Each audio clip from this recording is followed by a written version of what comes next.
નમસ્તે દર્શક મિત્રો, હું છું અરવિંદ સ્વામી અને આપ જોઈ રહ્યા છો કાન ખોલ કે સ્વામી ન્યૂઝ ચેનલ। આજે આપણે વિષય લઈને આવ્યા છીએ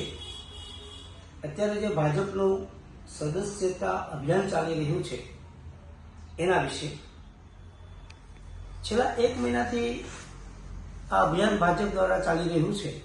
અને હજુ લગભગ એકાદ મહિના જેટલું ચાલશે, પરંતુ છેલ્લા 10-15 દિવસમાં જે કેટલાક કિસ્સાઓ બહાર આવ્યા છે એ આવ્યા પછી લોકોના મનમાં થોડા પ્રશ્નો પણ ઉઠ્યા છે કે અભિયાન જે ચાલી રહ્યું છે એની સાર્થકતા ક્યાં? કોઈ હોસ્પિટલમાં જાય એને ઇન્જેક્શનનું ઓટીપી આવે છે એમ કહીને એને સભ્ય બનાવવા, કોઈ શિક્ષકને એમ કહેવું કે ભાઈ તમે આ વિદ્યાર્થીઓને સભ્ય બનાવો, અને કોઈ બીજી ત્રીજી વ્યક્તિને એવું કહેવું કે તમે 100 સભ્યો બનાવો, 500 રૂપિયા લઈ જાઓ। સાહેબ, આ પ્રકારનું અભિયાન કેવી રીતે ચાલી શકે?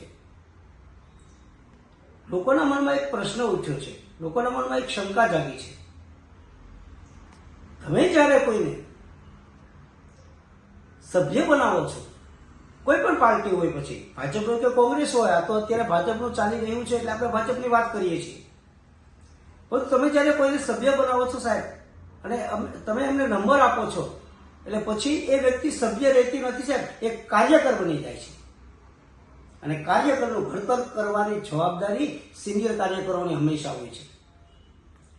જે સદસ્યતા અભિયાન છે એ દર 3 વર્ષે થતું હોય છે, વચ્ચે કોઈ ચૂંટણીનો ગાળો હોય અને એકાદ મહિના કે 6 મહિના લંબાય તો એ જુદી વાત છે, પરંતુ સામાન્ય રીતે દર 3 વર્ષે થતું હોય છે, અને દર 6 વર્ષે બધા જ સભ્યો જે અગાઉથી ગયેલા પણ ફરીથી રિન્યુ કરવાના હોય છે, ફરીથી પાછા બધા જ સભ્યો છે રિન્યુ થઈ જાય છે। જે અભિયાન અત્યારે ચાલી રહ્યું છે એમાં બધા જ લોકો, કોઈ 30 વર્ષથી ભાજપમાં હશે, કોઈ 40 વર્ષથી હશે, સભ્ય હશે, પણ એ બધાએ અત્યારે નવા સભ્ય માટે તો પાછું એને નવા સભ્ય બનવું જ પડશે,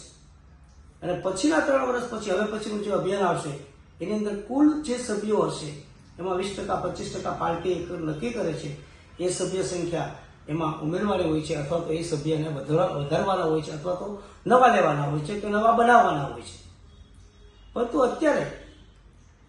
જે સભ્ય નોંધણી ચાલી રહી છે સાહેબ, એ તમે એને જ્યારે સભ્ય બનાવો છો ત્યારે એ માણસ કાર્યકર બની જાય છે, અને કાર્યકર એટલે શું? કાર્યકર એમની પાસેથી તમારે કામ કરાવવાનું છે, પાર્ટીનું કામ કરાવવાનું છે, દેશનું કામ કરાવવાનું છે, રાજ્યનું કામ કરવાનું છે, જે તે શહેર, ગામડા, તાલુકા કે જિલ્લાનું કામ કરાવવાનું છે, એના વિચારોને ઘડતર કરવાનું છે। કારણ કે કોઈ પણ પાર્ટીની એક વિચારધારા હોય છે સાહેબ, ભાજપની પણ એક વિચારધારા છે। જ્યારે નવા સભ્યો આવે છે ત્યારે પહેલા તેનું ઘડતર કરવું પડશે, એમને જે તે જગ્યાએ જે તે કાર્યક્રમોમાં લઈ જઈને એમને આખા પક્ષની જે બાબતો છે એ બાબતો એને સમજાવવી પડશે, અને એટલે જ જ્યાં સુધી કોઈ સભ્ય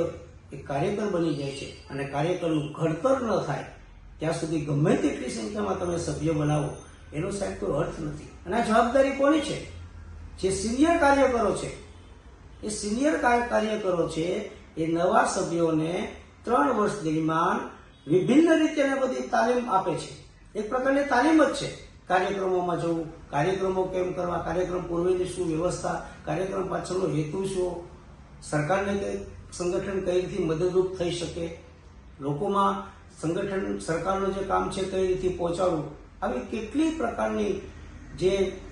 તાલીમો હોય છે, એક જાતની ટ્રેનિંગ હોય છે, એ કોઈ સત્તાવાર એનો કોર્સ હોતો નથી, પરંતુ એ બધા જ જૂના કાર્યકરો છે એ એમની જવાબદારીમાં હોય છે, એમને એ સમજાવવાનું હોય છે।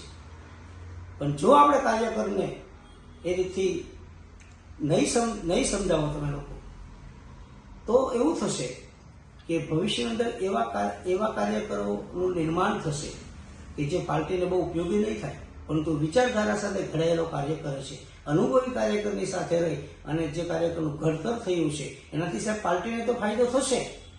પણ રાજ્યને પણ થશે, અને ભવિષ્યમાં એનાથી રાષ્ટ્રને પણ ફાયદો થશે। એટલે આખું જે અભિયાન છે એ અભિયાન અને એની વાસ્તવિકતા એ બંને બહુ લગોલગ ચાલે એ બહુ જરૂરી છે। અસ્તુ।